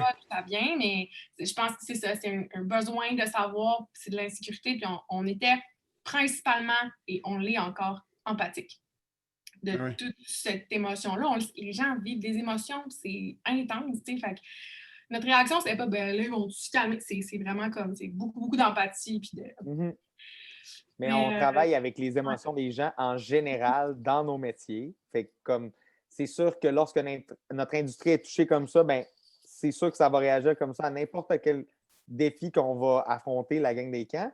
Mais, tu sais, j'en viens à ce que, quand même, après la COVID, il va rester du positif pareil de tout ça. Tu sais, on en jasait un petit peu tantôt. Comme exemple, le lavage de main là, avant le dîner. Là. Je ne sais pas si vous avez déjà animé des enfants puis pas fait laver leurs mains. Hey, franchement, Mon Dieu. tout le monde faisait ça avant. Ben oui. La vitamine C, C'est on l'appelle. inconcevable. Moi, je ferais pas. Puis, est-ce que est-ce que vous aviez l'impression que les gens s'attendaient trop à ce que la mobilisation vienne de vous? Ou versus, tu sais, versus, il y a des camps qui essaient de se mobiliser ou, tu sais, est-ce que, au contraire, peut-être que ma question est complètement erronée puis que vous allez me dire, ben non, Guillaume, au contraire, là, les membres étaient super mobilisés puis nous, on faisait juste les outils, tu sais. C'était quoi votre perception des fois, j'avais l'impression que les gens attendaient après vous, mais des fois, ça aurait dû venir peut-être plus de l'interne, là, sans dire que les gens n'ont rien fait, mais c'était quoi votre... C'est un peu... notre rôle qu'on a tout le temps, c'est on ne prend pas de décision pour les camps. Exact. C'est ça que je pense que c'est ça que je veux que les gens entendent. Ben vraiment, nous, on ne peut pas décider pour les organisations. Ils sont tous maîtres de leurs organisations, justement. Fait que, il y a eu un point où, à un moment donné, ça a été ça le message. Comme, vous êtes maître chez vous. C'est vos décisions. Nous, on va pouvoir vous conseiller, mais comme... Ça a été... Ouais. Mais je pense qu'avant ça, il y a eu comme une petite partie de désorganisation où est-ce que les gens ne savaient plus vraiment vers qui se tourner parce qu'effectivement, François, tu l'as dit, là, il y a eu de la désinformation, pas de la désinformation, c'est pas vrai, là, mais des messages des fois contradictoires qui venaient des autorités. Puis aux 2 jours, ça changeait. Là. Fait que c'était un peu difficile. Par désinformation, j'entends dire des informations sans être sûr que ça soit pas vrai, mais que toi, tu y crois vraiment, fait que tu veux aider les gens avec ça. Fait que c'est pas... je pense qu'il n'y a personne qui a mis une fake news intentionnelle sur le groupe des gestionnaires. Là. Hein? Il n'y en a pas passé une, on checkait ça. Non, c'est ça, tu sais, comme rendu là, je pense qu'il n'y a personne qui voulait nuire à notre industrie. C'est juste que des fois, en voulant aider quelqu'un puis en partageant quelque chose qui n'est pas nécessairement 100% vrai, ça peut stresser des gens. C'était plus pour ça que je voulais mentionner ça. Là. Le milieu des camps l'a vécu avant les écoles. Les écoles le vivent en ce moment. Les mesures changent. Oui. C'est les directeurs d'école et les directrices d'école qui vivent ce que les sont au front, là. Ouais. Bien, on parlait un peu de désorganisation, là. Je ne sais pas présentement si à l'école, c'est présentement ça. Tu sais, comme je te dirais que j'essaye de moins écouter les nouvelles que autant je les écoutais avant que les camps réouvrent. Là. On s'entend qu'on checkait tout passer. Mais présentement, je ne sais pas si dans les écoles, c'est un peu comme nous, entre le moment où le guide est sorti puis comme les dernières annonces, là, comme vraiment faire bon, ben, aujourd'hui, ça, c'est la chose qui va changer dans le guide. Mais comme à tous les jours, c'est comme ça. On changeait quelque chose dans notre plan d'ouverture. Là. Ouais, je veux dire, puis rendu là, tu joues avec les règles de la game. Les règles de la game, c'est que quelqu'un te fait recommencer la partie à tous les jours. Puis rendu là, puis on l'a tellement résumé dans nos podcasts, mais honnêtement, la désorganisation, c'est sûr que c'est difficile de tenir un plan de réouverture de camp quand tout change à tous les jours. Tu sais. Mais ça fait partie. C'est la personne qui écrit le guide. Le guide, pour vrai, quand on s'est fait, en fait, on a levé la main aussi, mais on s'est un peu fait dire, ben c'est vous les spécialistes des camps, écrivez-le le guide, ce qui n'est pas faux. Ça aurait été, à notre avis, pas une bonne idée que ce soit le ministère qui l'écrive alors qu'ils ne sont pas spécialistes en camp, ce qui est correct, tu sais. Fait que ça, c'est bien, mais c'est juste qu'ils nous disaient, ben il faut que ça soit quelque chose de modifiable en tout temps, d'adaptable. Là, on était comme, mais à quel point adaptable en tout temps? Puis, tu sais, quand tu es sur le coup, tu te dis juste, OK, ben là, on va faire ça dans un format genre PDF. Puis, non, il faut que ça soit modifiable. OK, il faut que ça soit modifiable en tout temps. OK. Fait que là, on a comme eu la puce à l'oreille de. Il y a peut-être des affaires qui vont changer avant l'été. On n'avait pas idée à quel point. Une chance qu'on avait le format qu'on avait là, même s'il n'était pas. C'était pas le meilleur outil qu'on aurait pu avoir, mais dans la situation et dans la rapidité, je pense que le guide, dans un format de Google Doc qui était modifiable pour nous en tout temps, puis qu'on pouvait mettre qu'est-ce qui avait été modifié avec quelle date, là, ça, pour vrai, ça nous a sauvé un peu les fesses. Loin de là de le critiquer, parce que honnêtement, sans ce guide-là, il y a tellement de camps qui n'auraient pas pu offrir la qualité d'animation qu'ils ont offert cet été. Là. Parce que c'était ça aussi l'enjeu. C'était, oui, être sanitaire, mais on n'allait pas donner un camp si on était pour ne pas avoir de fun non plus. Là. C'est ça. Puis, déjà que les mesures, il y avait beaucoup de mesures qui étaient contraignantes puis qui n'étaient pas faciles à appliquer, puis qu'on le sait, là, on est en train de les revoir pour évaluer comme, OK, celle-là, vraiment pas possible de l'appliquer. Tu avais beau l'écrire dans le guide, je ne sais pas comment quelqu'un a pu l'appliquer. Je ne sais pas laquelle, là, mais mettons.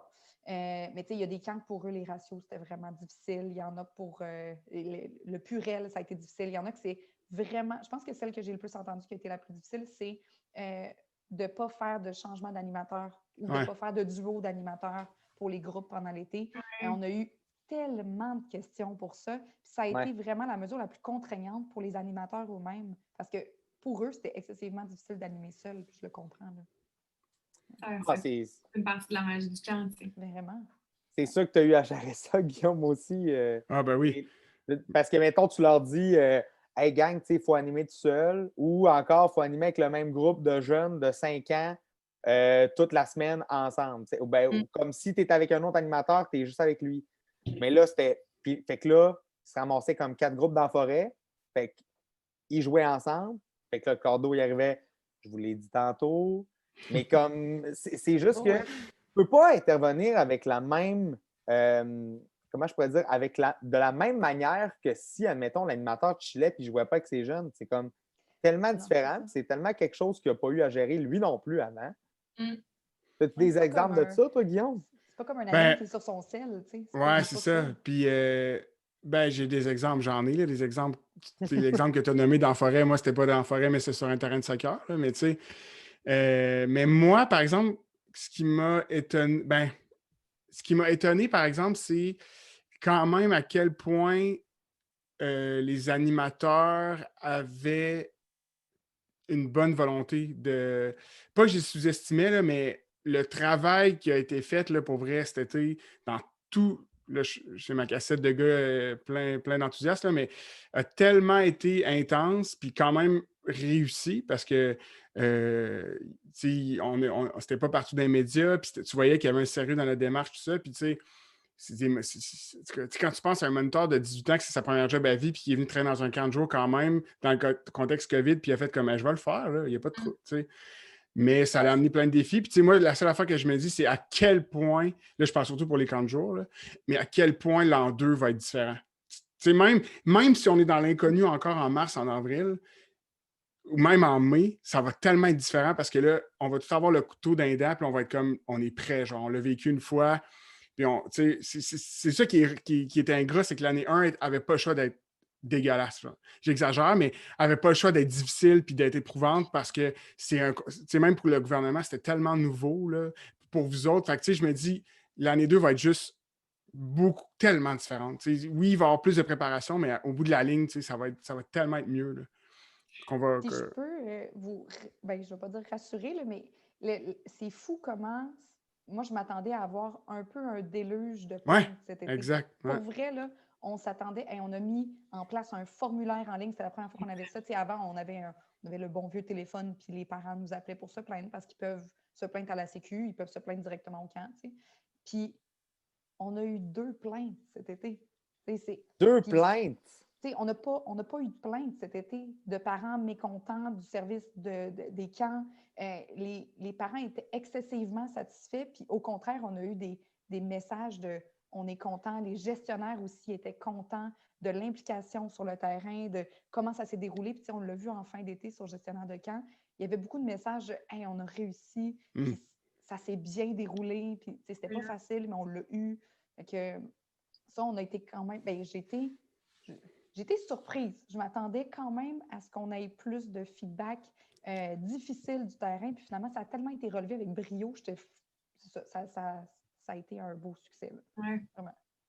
Parce que, somme toute, je veux dire, dans les camps, on n'en a pas énormément parlé là, de cas positifs de COVID. Là, je veux dire, comme clairement, il a fallu qu'il y ait des retraits préventifs dans des organisations parce qu'on s'entend qu'on veut la sécurité de tous. Puis, comme oui, c'est dommage qu'il y ait des animateurs qui doivent quitter pour une petite période, mais quand même, je veux dire, rendu là, ça fait partie des procédures, puis ça fait partie aussi d'une situation que tu contrôles moins.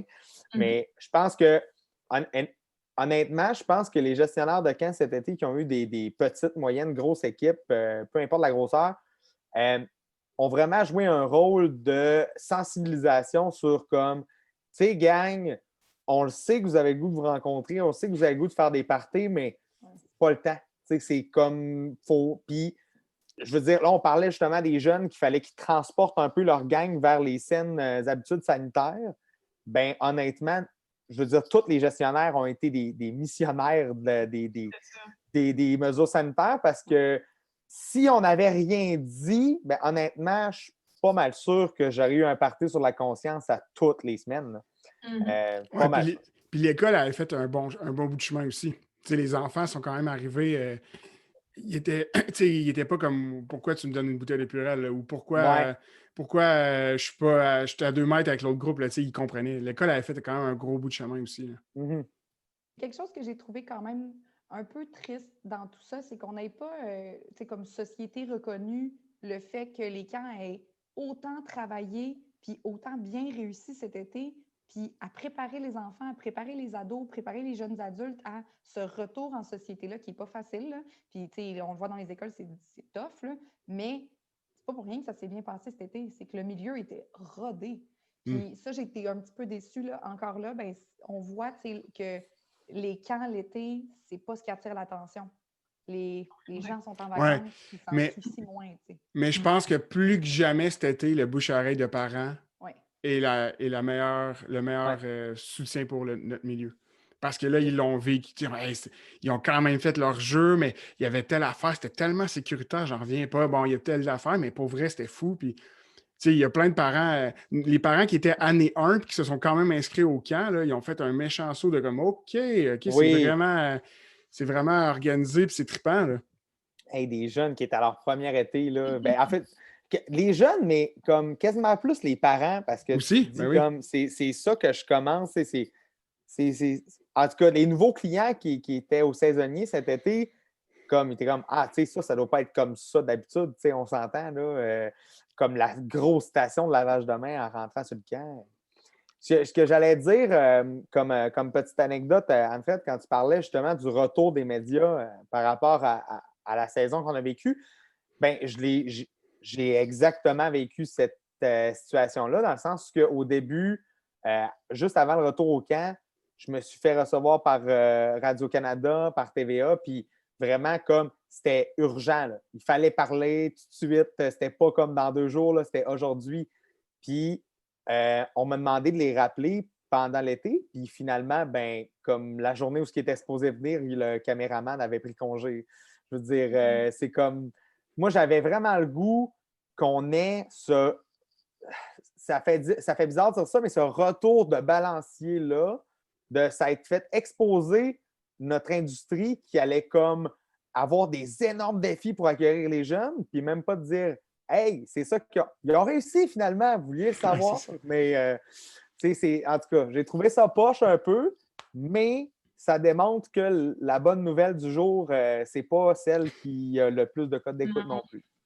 Non, c'est effectivement, mais je pense que il y a plusieurs intervenants, autorités qui se sont rendus compte en fait que c'était difficilement, en fait, que c'était pas normé, le milieu des camps, puis que ben, il y avait de la misère à tenir des statistiques ou tenir des registres de tous les enfants ou tous les camps, puis parce qu'il n'y en a pas de registre des camps au Québec. Et je pense que ça a peut-être plus sonné des cloches. Puis au début de l'été aussi, il y avait beaucoup de parents qui avaient peur parce qu'il y a plein de municipalités ou de camps qui ont décidé de ne pas ouvrir. Fait que là, ça a mis des pressions sur des députés, sur des gens pour ouvrir des camps. Fait que ça, au moins au début de l'été, on l'a eu, mais c'est sûr qu'à la fin de l'été, on n'a vraiment pas eu de. Il n'y a pas eu de reconnaissance pour les gestionnaires puis pour les animateurs, là, clairement pas. Ça, c'est effectivement très Oui, mais je pense que moi l'affaire qui m'a le plus, tu sais, là, c'est Gaëtan à l'os, mais ça reste que en tant que gestionnaire, c'est sûr que nous, on a la vie d'ensemble, puis on est comme, on aimerait tellement ça que les médias parlent plus de nous, mais tu sais, ça reste que les moniteurs puis les enfants qui pleurent à la dernière journée du séjour, on les a eus quand même. Là. Oh oui, on le sait. Puis tu sais, je pense que moi, c'est ce positif-là que genre, je me garde en tête en me disant, mes parents qui sont venus là, l'année prochaine, on les a vus dans les commentaires. Il faut le prendre. Je pense que. Oui. Mais je suis vraiment d'accord, par exemple, qu'on est rendu à. Là, guys, il faudrait reconnaître un peu tout ça. Il faudrait le mettre sur la place publique. Là, on n'est pas. Tout le monde a le droit à sa part du gâteau, là, mais on fait des bonnes choses. Oui. Je voulais savoir, moi, les filles, tantôt, on parlait de gens qui appelaient à la Sécu, là, en fait, on parlait de gens qui font des camps, mais comme, je veux dire, le genre de plainte à la Sécu sans savoir c'est quoi ou le camp, ça m'intrigue parce que, mettons, moi, j'en reçois des plaintes dans une organisation de camp, une insatisfaction par-ci ou encore un jeune qui a perdu sa boîte à lunch Ricardo, tu sais, mais comme... Ah oui, c'est arrivé, ça. Mais sinon, c'est, tu sais, qu'est-ce qui va motiver quelqu'un à appeler la Sécu pour faire une plainte ou un good job plutôt que de communiquer à l'organisation même où ce a vécu sa situation? C'est quand ça va pas avec l'organisation. Ah, ben ouais. Ouais. C'est évident. C'est aussi simplement que ça. Là. Je réponds pour toi, Anne, parce que c'est toi qui prends en plus ces appels-là. Mais c'est pas mal ça. Tu sais, c'est un peu comme on est reconnu comme l'instance des camps au Québec. Après ça, quand on leur dit qu'on régit nos camps membres seulement, qu'on n'a pas juridiction ailleurs, ah ouais, OK, puis eux, ils font le même saut que vous, que ah ouais, OK, c'est pas normé ailleurs, c'est pas régi ailleurs. Ouais. Ouais. Un peu ça. Il n'y en a vraiment pas beaucoup, là. C'est des plaintes. Pour le nombre d'enfants et le nombre de camps qu'il y a en opération pendant l'été, là, c'est hallucinant comme on n'a pas beaucoup de plaintes. Puis, c'est de tout, là. C'est des parents qui sont des fois super mécontents sur mon enfant a dîné par terre dans une salle de classe tous les midis. OK. On prend pas des plaintes pas au sérieux, mais ça reste que s'il y a un parent qui appelle, peu importe le niveau de la plainte, mais on va faire un suivi avec le camp, puis on va s'assurer, nous, on n'est qu'un médiateur, dans le fond. Là, on n'a aucun pouvoir d'aller taper ses doigts du camp. C'est pas ça notre but. Nous, dans le fond, on va juste faire de la médiation avec le parent pour dire, écoutez, on va appeler le camp, puis on va voir avec eux, qu'est-ce qui s'est passé, puis entendre les deux histoires, puis pour qu'ils se reparlent, en fait, parce que des fois, le parent oublie d'appeler le camp ou il n'a pas le goût parce qu'il y a eu une conversation plus houleuse avec le cours d'eau, fait qu'il va appeler directement la Sécu. Ouais. Des fois, c'est ça qui arrive, mais des fois, c'est aussi des parents d'animateurs qui ne sont pas contents parce que leur animateur, leur enfant travaille dans un camp, puis là, il fait trop d'heures ou il s'est chicané avec un ami, puis là, ça se passe pas bien sur le camp. Là, j'ai l'air de minimiser, là, c'est pas vrai. Là. Il y a des plaintes qui sont plus sévères. Non. Puis sinon, y a-tu, mettons, des écoles, des fois, qui vous appellent ou c'est vraiment juste comme des parents? Est-ce qu'il y a des écoles qui vous appellent, mettons, pour avoir des renseignements sur des camps en classe nature ou plus? Oui, vraiment. Cool. Les écoles, les enseignants appellent, les directions d'école vont appeler aussi. On a beaucoup, beaucoup d'appels d'intervenants, d'intervenantes en CIUS, à la DPJ, en CLSC qui vont appeler pour chercher des ressources pour des jeunes qui vont accompagner. Fait que, par exemple, les familles sont moins impliquées. Fait que là, ils vont essayer de trouver des camps dans leur région. Des fois, ils vont essayer de trouver du financement pour pouvoir envoyer un enfant qu'ils vont accompagner dans un camp de vacances. Fait que là, on les aide là-dessus, on les redirige vers des différentes subventions. Ça, c'est vraiment le fun là, parce qu'on fait beaucoup, beaucoup d'aide avec les partenaires aussi. Là. Fait que ça, on a beaucoup d'appels pour ça. Ouais. Cool! Puis peut-être en guise, si tu me dirais si tu es d'accord, François, là, en guise de conclusion, là, au début de l'épisode, on a parlé d'une question un peu plus légère, mais si vous aviez à faire votre camp idéal, ça peut être un camp de jour, un camp de vac, là, avec un thème, pas de thème, quel serait ce camp? Qu'est-ce que tu vas dire? Moi, je le sais. Là. Moi, je rêve de mon camp depuis longtemps. Là. Je le sais même, il va être où, je ne peux pas vous le dire. Là. Dans une autre province. Pourquoi? Pourquoi mais tu non, peux je ne pas peux pas vous le dire, je ne veux pas me jinxer, puis je ne veux pas jinxer le lieu. Le lieu, c'est pas encore qu'ils vont m'accueillir comme camp. Je comprends. Je ne l'ai pas encore acheté, ce lieu-là. Là. Il n'est pas à vendre, normal. C'est pas un camp actuellement. Donc, mais en fait, moi, ma saison préférée, c'est l'hiver, sans surprise pour ceux qui me connaissent. Puis moi, j'aimerais ça que nos vacances soient tout l'hiver. Fait que j'aimerais ça avoir un camp pendant, c'est sûr que la relâche, mais pendant les 2 semaines de vacances d'hiver. Puis idéalement, plus de vacances que ça. Là. Ça serait le fun qu'on ait un gros mois. Là. Puis j'aurais un camp de longue randonnée de ski. Cool! De camping d'hiver, puis de longue rando, puis quelque chose de vraiment flyé. Puis peut-être l'été faire du bike de montagne parce que j'imagine qu'il va y avoir des montagnes là-bas. Là. Mais c'est ça. Ça serait ça mon ultimate. Puis serais-tu full, j'exagère un peu, là, mais full traditionnel, introspection, qu'est-ce qu'on vit, dépassement de soi-même, ou plus techno-gadget de ski, on est dans le dépassement de soi, l'aventure, tu sais, tu serais Je pense qu'il y aurait un mix des deux. Deux. Parce que j'ai tellement aimé le côté trois saumons, justement, tu sais, de se regarder puis se lancer des défis soi-même, puis de travailler sur soi dans le camp. Puis moi, c'est quelque chose qui m'a tellement rejoint quand j'étais au camp de vacances. Je me suis tellement découverte. Puis c'est clairement comme ça que c'est clairement le camp de vacances qui m'a fait être capable de parler en public puis de m'exprimer aussi bien sur, en fait, de me connaître un peu mieux, là.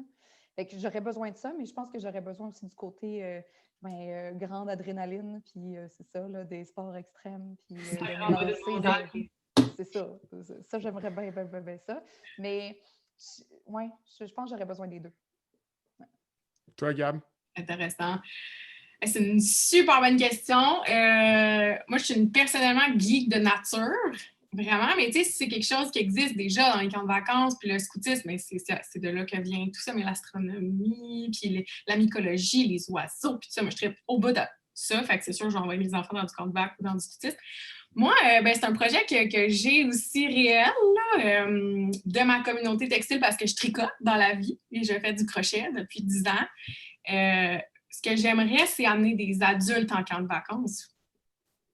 Plus que ça, pour faire un camp textile.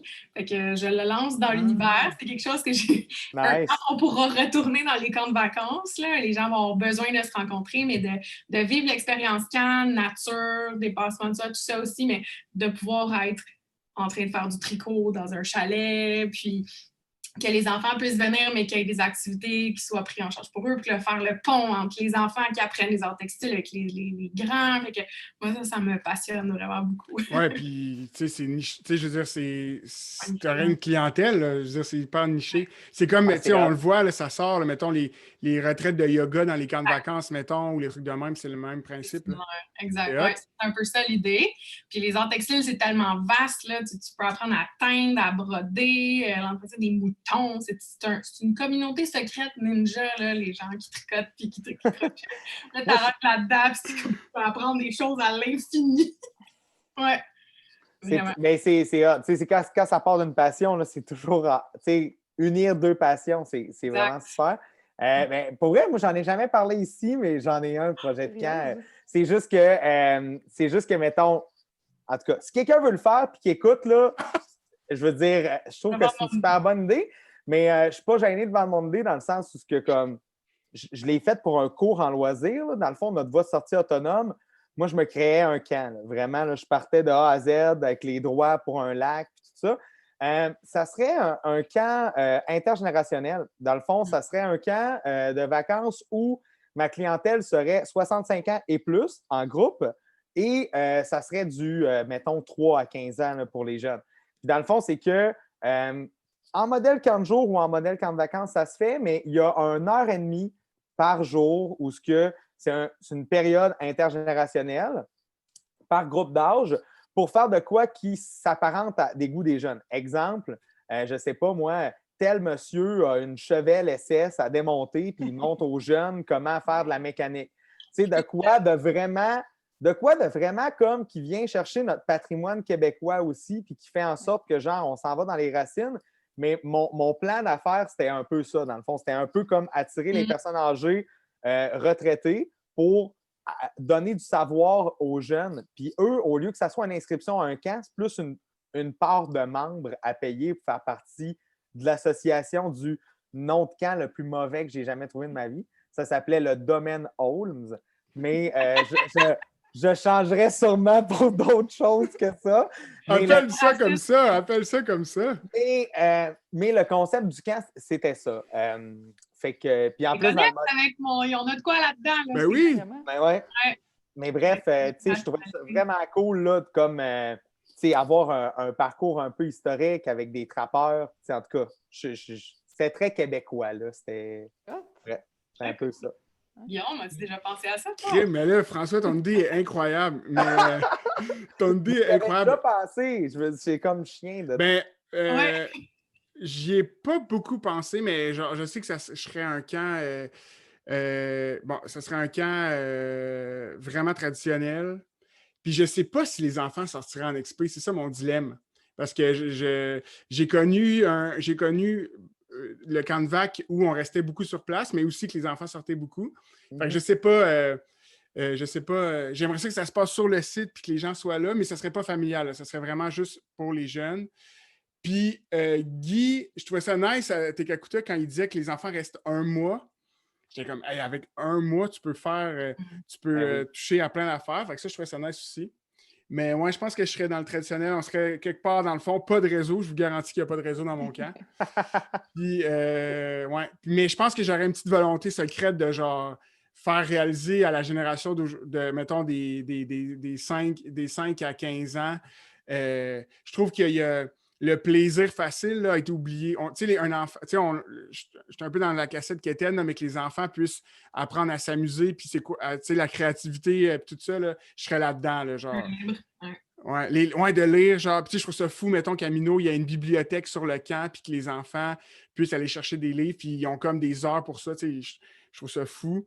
Fait les mettre en contact avec des petites choses qu'on a perdues, mettons, puis je pense que les camps de vac le font bien en ce moment, déjà. Fait que ça semblerait à ça.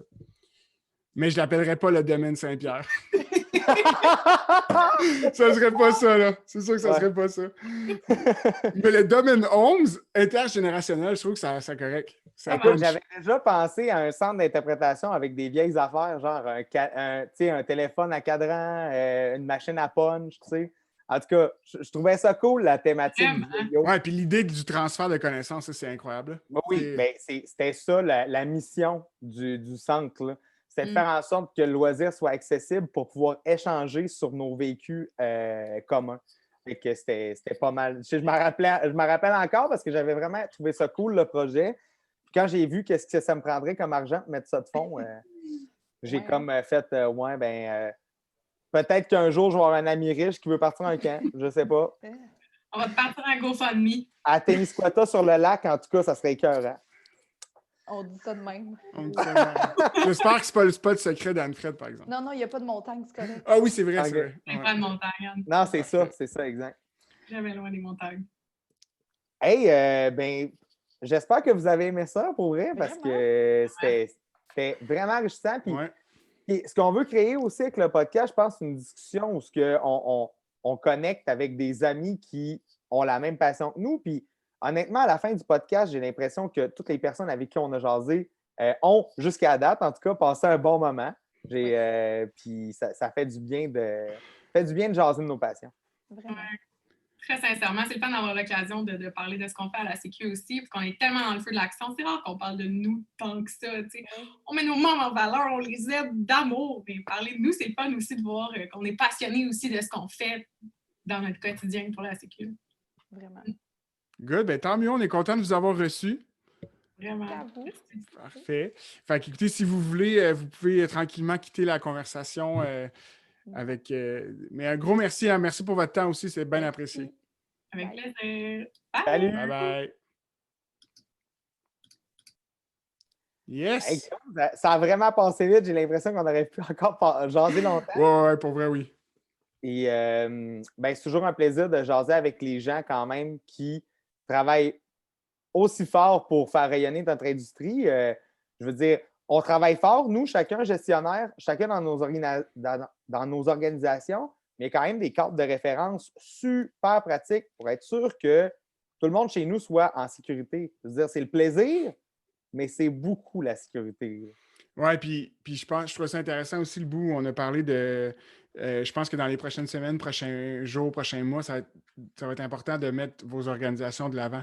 Les filles en ont parlé un peu sur le bout des doigts parce qu'on est là-dedans en ce moment, le bout des doigts sur le bout des lèvres. Mais je pense qu'on a un travail collectif à faire pour mettre pour que le succès de l'été qu'on a eu soit mis de l'avant le plus possible. C'est sûr que si, admettons, vous nous écoutez, moi, la seule chose que je pourrais vous dire, c'est que oui, votre organisation est importante, puis oui, c'est important de mettre de l'énergie sur vos opérations, vous, qu'est-ce que vous faites, mais dites-vous qu'on est tous dans le même bateau par rapport aux activités qu'on peut faire. La meilleure manière de s'assurer pour nous qu'il y a un avenir avec les camps, c'est vraiment de tous mettre la main à la pâte pour démontrer que notre industrie est importante. Puis, je ne le dis pas pour attirer votre sympathie, je le dis tout simplement parce que c'est ce que je ressens présentement. Puis, je pense qu'on gagne tous collectivement en mettant la compétitivité de côté, la compétition de côté, de faire rayonner notre industrie quand c'est le temps. Là. Exact. Exact. Puis non, je pense qu'on va le voir dans les prochains jours, prochaines semaines, à quel point c'est important. Ben, merci beaucoup, Guillaume. Yes. On se dit Merci. à la prochaine. Yes, sûrement dans 2 semaines, hein, François? Oui, dans 2 semaines. Excellent. Good. Salut, merci tout le monde. Bye. Salut.